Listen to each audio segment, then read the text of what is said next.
పోదు కాళ్ళ మీద వాళ్ళ మీద పడిచి వద్దు అయ్యా ఇయ్యాల నాయన అని వచ్చి మనసులే కదా వాళ్ళు కూడా మనసులు వాళ్ళు ఏదంటే వాళ్ళకి జాబు కాబట్టి ఇలా వాళ్ళు అయ్యారు మనం కూడా అసలు వాళ్ళం కాదు కదా అందరూ ఒకటి దేవుడు అందరూ తెచ్చుకునే మరి ఇప్పుడు ఏమంటారు అంటే ఎట్లా తెచ్చుకున్నారు అంటే ఏదో ఒక అయ్యను పట్టుకురు వాళ్ళని ఎంత ఇబ్బంది పెట్టిరో వీళ్ళని ఎంత ఇబ్బంది పెట్టిరో సరిపోతే నాకు అన్నోళ్ళుగా లేరు కదా అని వాళ్ళు బాధపడ్డప్పుడు వాళ్ళ పిల్లలు వాళ్ళకి ఇవ్వాలి మరి ఇక బాధపడి తెచ్చుకుంది ఇబ్బంది పడుతుంది మరి ఎట్లా సార్ ఇక మరి ఇట్లా ఇబ్బంది ఒక పిల్ల పోయి 10 పిల్లలు తెచ్చుకుంది ఊరికి ఒక పిల్ల ఇబ్బంది మరి అందరూ ఒక తీరుంటారమ్మా ఒక తీరుంటారు సార్ మరి ఏం చేస్తారు తీసుకున్నారు మరి పిల్లలు లేకుండా పిల్లలు లేకనే తెచ్చుకున్నారు పిల్లలు తెచ్చుకుంటారా సారు పిల్లలు తెచ్చుకుంటారా పిల్లలు లేకనేగా బాధ పూల పిల్ల ఎన్నాలైతే బాగా బిడ్డ ఎన్నాలైతే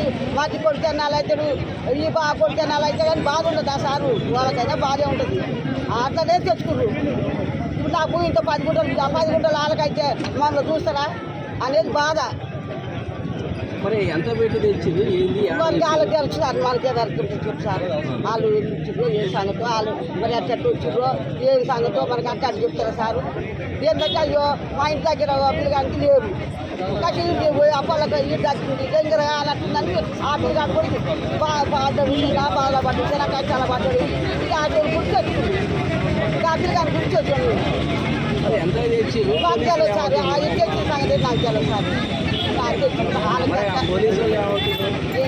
సార్ మనం రానిస్తున్నారు వాళ్ళకి రానిస్తున్నామా ఇంతమంది వచ్చి చూసాం అయ్యో పాయాలు ఎవరికి అందరికి పెట్టాలి వద్దు వాళ్ళ పిల్లలు వాళ్ళ పిల్లలు వాళ్ళ తీయద్దా సార్ ఇవ్వాలి ఏం కాదు వాళ్ళ పిల్లలు వాళ్ళు దాచుకోండి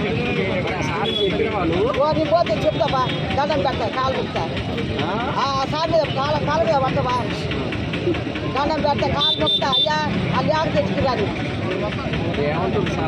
ఏమో ఇక సార్ నాకు కాదు వాళ్ళు పోతున్నా సార్ కట్టి తీసుకపోతే అయ్యా దండం పెడతా అయ్యా కాలు మొక్తా అయ్యా అని చెప్తా అయిందా కోట్ల దేశంలో ఇప్పుడు తీసుకొచ్చి అలా పాప అగోరిస్తారు మొదలు మా ఇంత మంది సార్ వాళ్ళు అసలు ఏమని తీసుకొచ్చి మాకు 50 విద్యాలు వచ్చారు ఏ సంగతి 5 విద్యాలు కానీ తీసుకుపోయి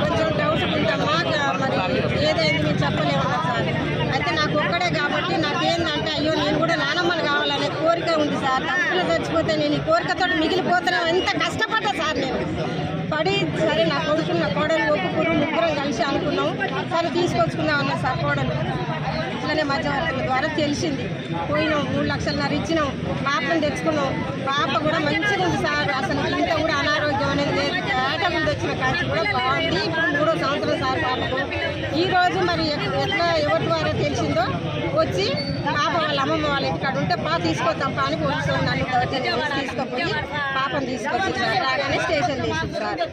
ఇక నా పాప నాకు కావాలి సార్ ఇప్పుడు అంతే. నా కొడుకు ఇంటికాడ మస్తు ఏడుస్తుంది సార్, అక్కడ పని దగ్గర ఉండట ఫోన్ పోయిందట ఏడుస్తుంది సార్. ఫోన్ చేసి మమ్మీ పాపను తీసుకొని రాని ఏడుస్తుంది సార్. నా వల్ల కాదు సార్, మీరు ఏం చేస్తారు, నాకు న్యాయం కావాలి సార్.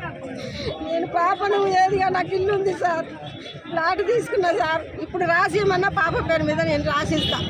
సరే నాకు ఇంతకన్నా ఎక్కువ నేను డబ్బులు పెట్టి తెచ్చుకున్నా, కష్టపడ్డాను సార్. పాపను మాత్రం నాకు ఇప్పియండి సార్. ఎంతకు ఎక్కడి నుంచి మధ్యవర్తి ఇచ్చింది సార్. అది ఎక్కడ సార్ పాపకి ఇప్పుడు ఏది కావాలన్నా నాకు ఇల్లు ఉంది సార్, ఫ్లాట్ ఉంది, వాళ్ళ మమ్మీ వాళ్ళది అరెక్కడ పొలం ఉంది. అవి రాసియమన్నా రాసిస్తే కానీ నా పాపను నాకు వదలండి సార్. నాకు ఎన్ని సంవత్సరాలు పాప 3 సంవత్సరాలు సార్. మరి పోలీసులు తీసుకుంటారు, మరి మీ పరిస్థితి ఏంటి? కావాలని కోరుకుంటున్నాను సార్. నేను పాపని అయితే అసలు కష్టపెట్టను, వాళ్ళు వేరే వాళ్ళకి ఇస్తారేమన్న అట్లా ఆలోచనలో ఉంటుంది. అట్లాంటిది ఏం జరగదు సార్. ముగ్గురం చచ్చిపోతాం సార్ మేము సార్. ఎవరికైనా పిల్లలు లేకుంటే ఎంత బాధ ఉంటుంది సార్. నా భర్త తాగుపోతూ, నా కొడుకు తాగుపోతాడు సార్. నా కొడుకు సంతానం ఉంటుంది, అవి తగ్గుతాడు. ఆమె ఆలోచనతో చేసి కానీ డబ్బులు పెడితే నేరం ఇట్లాంటివి నాకు తెలియదు సార్. నేను కష్టపడి పని చేసి తెచ్చుకున్నా. నా పిల్ల వచ్చినాక ఫ్లాట్ కొనుక్కున్నా సార్. నేను మీరు అర్థం చేసుకోండి సార్, దయచేసి నా పిల్లని నాకు ఇప్పియండి సార్. నా పిల్ల ఇప్పుడు దగ్గర వయసుకి నానమ్మని వచ్చి సంగెక్కింది సార్. ఇప్పుడే మాటలు వస్తున్నాయి సార్. నా బాబు మీరు అన్యాయం చేస్తారు పాపకు. మేము ముగ్గురం చచ్చిపోతాం సార్ నా పాప లేకుంటే సార్. పిల్లలు లేని బాధ అందరికీ తెలుసు సార్, ఎంత బాధ ఉంటుంది. నేను కష్టపడ్డా కానీ నేను భర్త గడిచిన లేదు, కొడుకు ఆగమవుతుంది. నా కొడుకు చచ్చిపోతే నేను ఎవరి కోసం బతకాలి సార్. నేను పిల్ల వచ్చిన కలిసి మారండి సార్. నా కొడుకు ఇక్కడే జమ్మిగడ్డ సార్. వాళ్ళ మధ్య వాళ్ళు సార్, వాళ్ళ పేరు తెలియదు సార్. వాళ్ళు మా బాబుని ఒక్కనే విజయవాడ రమ్మని ఆ మధ్యవర్తి తీసుకెళ్ళారు సార్. మరి అక్కడ జరిగింది మాకైతే తెలియదు సార్. దయచేసి పిల్లలు మాత్రం నాకు ఇచ్చే ఏర్పాటు చేయండి సార్. నా బాధను ఆలకించండి సార్. నా పిల్లలు మాత్రం నేను అసలు అన్యాయం చేయను. పోలీసు వాళ్ళు ఏమంటారంటే ఎట్లా కొనుక్కుంటారు సార్. ఆ బాధను మనకు ఇది కిడ్నాప్ అయిందా ఏంటనేది అర్థం కాదు సార్.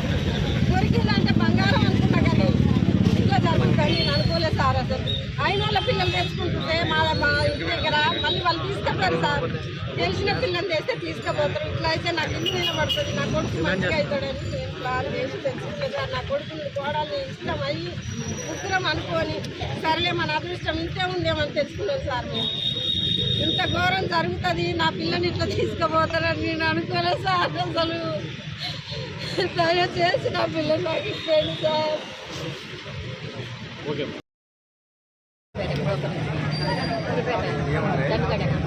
అయితే పిల్లలు లేక బాధపడ్డాం. 10-11 సంవత్సరాలు పిల్లలు లేవు. అన్ని హాస్పిటల్ సంతానం అందలేదు.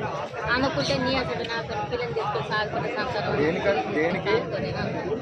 ఆయనకు ఎవరో దాడ చేస్తుందట. దాడ చేస్తే మా పిల్లలు తెచ్చి సాగుకుంటామని నాకు మా ఇష్టం సరే తెచ్చి సాగుతుంది. మా సాగుతున్న మంచి అనానికి పోయి 3 లక్షల తీసుకొచ్చాము. ఆ పిల్లలు తెచ్చి సాగుతున్నాం. ఇప్పుడు 3 ఏళ్ళు అమ్మాయికి పని 3 ఏళ్ళ కానీ మీ మంచిగా మీరు చూసుకుంటున్నాము, వాళ్ళు చూసుకుంటున్నాం. మా పిల్లలు మంచిగా పెంచుకుంటున్నాం. మా పిల్లలు మాకు గొప్ప. మీరు ఎక్కడ తెచ్చుకోరు ఎవరు మీకు అది ఎక్కడని తెలియదు సార్. మాకు ఎవరు ఇచ్చిందని తెలియదు. మధ్యన రమ్మన్నారు. ఇది లోకల్ అంటే ఎవరైనా చెప్పం సార్. వాళ్ళకు మధ్యవర్తి ఎవరు ఉన్నారమ్మా? ఎవరుందని చెప్పం సార్. మధ్యన మాత్రం అది ఎవరైనా అడ్రస్ ఉంటుంది. మరి ఎవరు కానీ తీసుకురు మీరు? ఆయన వాళ్ళు దాడ చెప్పారట. ఒక ఆయన దాడ చెప్తే తీసుకురాని అయితే ఎంతకు తీసుకురు మీరు? 3,50,000. 3,50,000 అంటే జాడకి తెచ్చుకోవడానికి అది ఏమన్నా ఐస్క్రీమ్ కాదు కదండి, పిల్లలు విక్రయించుకో. ఇప్పుడు ఏమంటారు మా పిల్లలు నా పప్పు చెప్తారు. ఇల్లనే ఉంది. పోలీస్ స్టేషన్లో ఉందా?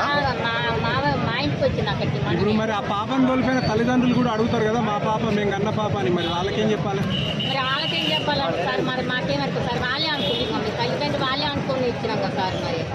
మరి ఇట్లా దొంగతనం చేసి అమ్ముకున్నారు, కిడ్నాప్ చేసి అమ్ముకున్నారు అంటే ఎవరు తీసుకుపోదు కదా సార్.